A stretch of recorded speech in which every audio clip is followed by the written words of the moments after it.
मुझसे राम मंदिर विवाद के बारे में पूछा गया, एएसआई का गौशाला सर्वे पूछा गया, उसके अलावा एमएसपी वगैरह इकोनॉमिक्स से पूछा गया। स्टैटिक पे ज्यादा फोकस होना चाहिए क्योंकि करंट तो टाइम टू टाइम चेंज होता रहता है। तो स्टैटिक में सबसे ज्यादा जियोग्राफी और पॉलिटी पे ज्यादा फोकस किया जाना चाहिए। मैंने पहले तो सिलेबस के अकॉर्डिंग नोट्स प्रिपेयर कर लिए थे, टॉपिक वाइज नोट्स हर एक सेक्शन का बना लिया था और उसमें नमस्कार दोस्तों, जैसा कि आप जानते हैं एमपीपीसीएस के इंटरव्यूज चल रहे हैं और अभी हम बिल्कुल जस्ट आयोग के सामने हैं जहां पर मैम इंटरव्यू देके आई हैं। तो हम मैम की स्ट्रेटजी और इनकी जर्नी के अलावा इनका जो इंटरव्यू का एक्सपीरियंस कैसा रहा वो सारी बातों के वो सब कुछ जानेंगे। तो चलिए अभी मैम से शुरुआत करते हैं इंटरव्यू। तो मैम सबसे पहले आपका बहुत बहुत स्वागत है। Thank you. और मैम आपका इंटरव्यू कैसा हो गया? अच्छा था। आपका नाम और आपका एजुकेशनल बैकग्राउंड क्या है? मेरा नाम मोनिका आचार्य है, मैंने बीएससी एग्रीकल्चर किया है कॉलेज ऑफ एग्रीकल्चर इंदौर से। ओके मैम, कैसा एक्सपीरियंस रहा आपका इंटरव्यू का? काफी अच्छा रहा, इस बार बहुत अच्छा रहा। ओके, कैसे बोर्ड थे, कितने बोर्ड चल रहे हैं? अभी 2 बोर्ड चल रहे हैं, एक कोष्टी सर का, एक मेरा सर का। ओके, तो दोनों बोर्ड किस तरह के हैं? अगर मतलब आप तो एक ही बोर्ड में गए हैं तो आपको पता होगा, तो किस तरह के बोर्ड हैं जैसे अभी आपने सुना है?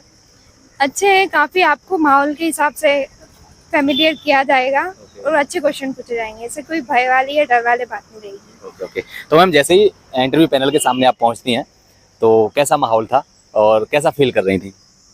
काफी अच्छा माहौल था, सपोर्टिव थे सर, वैसे क्वेश्चन पूछना चाह रहे थे जैसे आप बना पाओगे। तो पहला आपका इंटरव्यू किस सवाल से होता है, यानी कि पहला सवाल कौन सा था?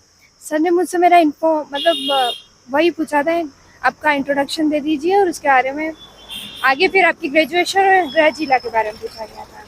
मैम ये ऑब्वियसली ह्यूमन नेचर है, नर्वसनेस होती है थोड़ी बहुत इंटरव्यू से पहले, तो क्या उन्होंने थोड़ा सा काम डाउन करने की कोशिश करी थी? हाँ, उन्होंने मुझसे पानी के लिए पूछा था। ओके ओके, हाँ। ठीक ठीक ठीक। इसके अलावा मैं ओवरऑल बात करूँ आपके इंटरव्यू की, सवाल कहाँ से पूछे गए थे, किस तरह के सवाल है? डेप्थ बेस्ड था, करंट बेस्ड था, या कोई और सिचुएशन बेस्ड सवाल थे? किस तरह के सवाल थे? मुझसे राम मंदिर विवाद के बारे में पूछा गया, एएसआई का गौशाला सर्वे पूछा गया, उसके अलावा एमएसपी वगैरह इकोनॉमिक्स से पूछा गया। एंड इलेक्शन वगैरह चल रहे हैं, उनसे कुछ? कुछ नहीं था। अच्छा, आपसे इलेक्शन से नहीं पूछा गया। ओके, इसके अलावा और कुछ आप याद कर रही हो, जैसे कि याद कर पा रही हो सिचुएशन बेस्ड सवाल या आपकी हॉबी के रिलेटेड कुछ सवाल? हाँ, हॉबी से रिलेटेड पूछा गया था कि कुछ बड़े लेवल पे खेला है क्या आपने, उसके अलावा यही लगभग यही। क्या हॉबी है? और कोई एग्जाम दे रहे हैं क्या, इस बारे में पूछा था। क्या हॉबी है मैम आपकी? मेरी यात्रा भ्रमण है, तो उन्होंने पूछा था कि आप कहाँ कहाँ घूमने गए, कभी विदेश घूमने गए हैं क्या। अच्छा अच्छा अच्छा। उसके अलावा चेस हॉबी थी, तो चेस से भी नॉर्मल पूछा है। किस तरह का सवाल था चेस से? चेस से ये पूछा कि आपसे मतलब थोड़ा डीप जाने की कोशिश कर रहे थे पर अच्छा क्या नहीं गए वो। Okay okay okay. अच्छा, तो मैम मैं अगर आप आऊँ अगर सिलेबस पे और स्ट्रेटजी पर, तो आपकी प्रीलिम्स की स्ट्रेटजी किस तरह से रही थी? और जो बच्चे स्टार्ट करना चाहते हैं एमपीपीसीएस की तैयारी, उनको कहाँ से तैयारी करना चाहिए, प्रीलिम्स को किस तरह से लेना चाहिए उनको? सबसे पहले उन्हें मेन तो एमपी पर फोकस करना चाहिए, क्योंकि एमपी बहुत सारा लगभग 60% सिलेबस तो एमपी कवर करता है। एमपी के लिए जो स्पेसिफिक बुक्स मार्केट में अवेलेबल है सिलेबस के हिसाब से, वैसे तो पूरे सिलेबस के हिसाब की ही पूरी बुक होती है, तो उसी बुक को पूरा कवर कर लेना चाहिए। उसके अलावा वर्ल्ड जियोग्राफी उसको उस पर ज़्यादा फोकस करना चाहिए, पॉलिटी पर और इकोनॉमिक्स पर अच्छा फोकस करना चाहिए, करंट अफेयर पे भी बहुत ज़्यादा फोकस करना चाहिए। क्या लगता है मैम आपको, करंट अफेयर पर ज़्यादा फोकस करना चाहिए या फिर स्टैटिक पर ज़्यादा फोकस करना चाहिए? और स्टैटिक में भी ऐसे कौन सा वो पार्ट है जहाँ से अगर बच्चा 100% दे तो उनका ये सवाल गलत नहीं हो उनके? स्टैटिक पे ज़्यादा फोकस होना चाहिए क्योंकि करंट तो टाइम टू टाइम चेंज होता रहता है। तो स्टैटिक में सबसे ज्यादा जियोग्राफी और पॉलिटी पे ज्यादा फोकस किया जाना चाहिए, हिस्ट्री पर भी किया जाना चाहिए क्योंकि हिस्ट्री थोड़ा ज्यादा हो जाता है। इकोनॉमिक्स आप इतना पढ़ोगे तो इकोनॉमिक्स भी कवर आपका हो जाएगा। साइंस अगर आप साइंस बैकग्राउंड के तो बिल्कुल आप कवर कर लेंगे। मैम ये आपका इससे पहले आपने यूपीएससी का या कोई और पीसीएस का या फिर एमपीपीसीएस का कोई एग्जाम और इंटरव्यूज वगैरह दिया है, या ये आपका पहला इंटरव्यू था? ये मेरा दूसरा इंटरव्यू था, थर्ड अटेम्प्ट था। मैं इससे पहले असिस्टेंट डायरेक्टर फाइनेंस की पोस्ट पे सिलेक्ट हो चुकी हूँ। अभी ट्रेनिंग चल रही है मेरी। ओके ओके, तो क्या आपकी जॉब रिलेटेड कोई सवाल था क्योंकि आप सर्विस में हैं? हाँ, वो पूछना चाह रहे थे लेकिन मैं अभी ट्रेनिंग में चल रही हूँ तो मुझसे ज्यादा नहीं पूछा। ओके ओके, तो वो मतलब आपके अकॉर्डिंग सवाल पूछने की आप कितने दिन सर्विस में हो गए कि आप, क्योंकि उनको एक्सपीरियंस है या नहीं है कैंडिडेट को, इस हिसाब से ना वो मुझसे पूछना चाह रहे थे कि आप और कोई एग्जाम यूपीएससी लेवल का कुछ कर रहे हैं या नहीं। तो मैम क्या आपने दिया है कभी यूपीएससी का एग्जाम? प्री दिया था मैंने, बस तो इतना सीरियस होके नहीं दिया था। ठीक है मैम, इस सब के अलावा मैं थोड़ा सा और जानना चाहूंगा प्रीलिम्स के बारे में, एमपीपीसीएस के प्रीलिम्स के बारे में, कि बच्चों को तैयारी कहाँ से स्टार्ट करनी चाहिए प्रीलिम्स के लिए, किस तरह से, क्योंकि मुझे लगता है प्रीलिम्स ही थोड़ा बैरियर क्रिएट करता है, उसके बाद तो थोड़ा सा कंपटीशन भी कम हो जाता है, मेंस में आकर के उनको मोटिवेशन भी आ जाता है कि नहीं भाई प्रीलिम्स क्लियर हो गया तो मेंस हम कर ही लेंगे। कैसे, क्या कहना चाहेंगे आप इसके बारे में? प्रीलिम्स के लिए आप पहले तो 5 साल के पेपर एनालिसिस कीजिए कि वो क्या बोलना चाह रहे हैं, कहाँ से उनके मेन एरिया है फोकस के, उन पे फोकस कीजिए। फिर एमपी अच्छे से पढ़ लीजिए, एमपी का करंट अच्छे से पढ़ लीजिए। उसके अलावा जो बाकी पोर्शन होता है उससे 5-5, 6-6 कंप्यूटर जो आईटी वाला सेक्टर है वो भी बहुत इंपॉर्टेंट हो जाता है। तो इन सब पे ज़्यादा फोकस किया जाना चाहिए और आप स्कोर कीजिए, टेस्ट में स्कोर करने की कोशिश कीजिए, 80+ ले आए आप। क्या नेशनल लेवल का जो करंट है और एमपी स्टेट करंट है, दोनों में कितना रेशियो देना चाहिए? एमपी के करंट अफेयर को ज़्यादा फोकस करना चाहिए, उसके बाद स्टेट का मतलब आउट ऑफ में जा सकते हैं आप, पर एमपी को ज़्यादा फोकस करना चाहिए। ओके मैम, अगर मैं बात करूं मैम सिलेबस की, तो आपने सिलेबस को किस तरह से डिकोड किया? क्योंकि सिलेबस ये बिल्कुल एकदम कहते हैं कि चाहे यूपीएससी का हो, किसी भी पीसीएस का हो, पूरी तरह से डिफाइन नहीं होता सिलेबस, तो उसको कैसे डिकोड किया आपने? नोट्स बनाए या फिर क्या किया?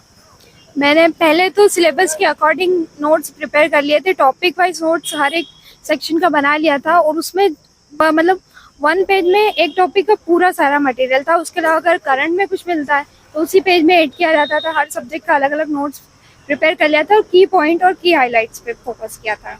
ओके मैम, आपने टेस्ट सीरीज वगैरह लगाई थी और कितनी लगाई थी? मैंने प्री और मेंस दोनों के लिए लगाई थी, मैंने दोनों पे ही ज़्यादा फोकस किया था। कितनी टेस्ट सीरीज दी थी मैम?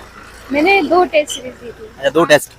अच्छा, महात्मा गांधी में और चेतन मीना में। ओके ओके, एमपी में ही है ये? हाँ, एमपी में ही। यहीं पर। हाँ, अच्छा अच्छा मैम जी, भरकुआ पे। Okay okay okay. अच्छा मैम, अब मैं अगर बात करूं मेंस के लिए, तो मेंस का आपकी क्या तैयारी का, आपका क्या स्ट्रेटजी क्या रही थी, क्या अप्रोच थी मेंस की? आंसर राइटिंग की क्या अप्रोच थी और सिलेबस को किस तरह से कवर किया? मेंस के लिए यही है कि आपको पहले क्वेश्चन देखना पड़ेगा, 3 मतलब कितने मार्कर का क्वेश्चन है, उस हिसाब से आपको फ्रेमिंग करनी पड़ेगी। आपको इंट्रोडक्शन बनाना पड़ेगा, वो पहले से प्रिपेयर करके रख लीजिए, कंक्लूजन पहले से प्रिपेयर कर लीजिए और मेन बॉडी जो होती है उसके लिए अच्छे से प्रिपेयर कर लीजिए।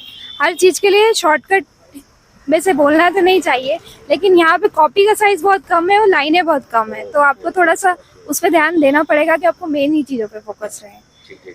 अच्छा, जो बच्चे यूपीएससी की प्रिपरेशन कर रहे हैं, अगर वो एमपी पीसीएस का देना चाहें तो उसको थोड़ा सा अपना चेंज करना पड़ेगा आंसर राइटिंग में, थोड़ा क्योंकि वहां पर स्पेस बहुत होता है, भरना भी पड़ता है, भरना यहाँ भी पड़ेगा।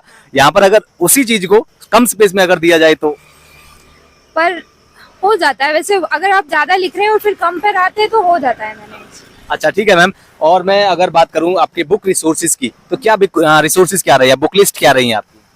मैंने मतलब मुझे टाइम ज़्यादा मिला था तो मैंने लगभग सभी चीज़ें कवर करने की कोशिश की थी। एमपी के लिए एमपी का जितना मार्केट में मटेरियल अवेलेबल था वो सारा पढ़ा, जियोग्राफी के लिए एनसीईआरटी, और जितना मटेरियल मुझे मिला मैंने सब कवर करने की कोशिश की, चाहे वो ऑनलाइन मिला हो ऑफलाइन मिला हो, सब कुछ पढ़ने की कोशिश। एंड मैम, करंट अफेयर के लिए आपने मैगजीन फॉलो करी कोई या फिर डेली न्यूज़पेपर, क्या बेटर रहेगा?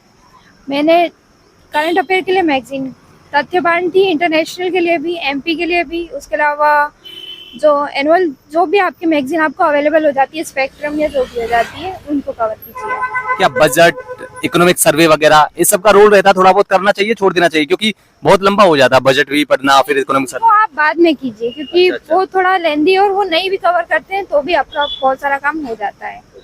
आंसर राइटिंग अप्रोच क्या रही है आपकी? पॉइंट वाइज, पैराग्राफ फॉर्मेट पे, या फिर बहुत सारे स्टूडेंट्स डायग्राम वगैरह बनाते हैं? सभी लिया था मैंने। अच्छा, सभी पेपर अकॉर्डिंग था। साइंस में ज्यादा फैक्चुअल चलता है और जियोग्राफी में भी फैक्चुअल थोड़ा चलता है, हिस्ट्री में आप थोड़ा बहुत देख सकते हो, तो उस हिसाब से पेपर अकॉर्डिंग था। ओके, डायग्राम, फ्लो चार्ट्स का कितना रोल रहा? था, काफी रोल था। अगर आप जियोग्राफी पढ़ रहे हैं तो आपको मैप बनाना जरूरी है, एमपी पढ़ रहे हैं, इकोनॉमिक्स पढ़ रहे हैं तो आपको मैप बनाना पड़ेगा। हिस्ट्री में आप थोड़ा इंडिकेट कर सकते हैं। साइंस है तो साइंस का कोई टॉपिक आता है जिसमें आप डायग्राम बना सकते हैं तो आपने बना ले, वो थोड़ा अच्छा इंप्रेशन देता है। ओके, लास्ट में क्या मैसेज रहेगा आपका स्टूडेंट्स के लिए? मेरा यही रहेगा मैसेज कि आप करते रहिए, थोड़ा सा पॉजिटिव रहिए और कांस्टेंट रहिए, तो आपसे बिल्कुल कोई भी एग्जाम होगा तो वो आपसे निकल जाएगा। Okay, thank you ma'am and all the best ma'am.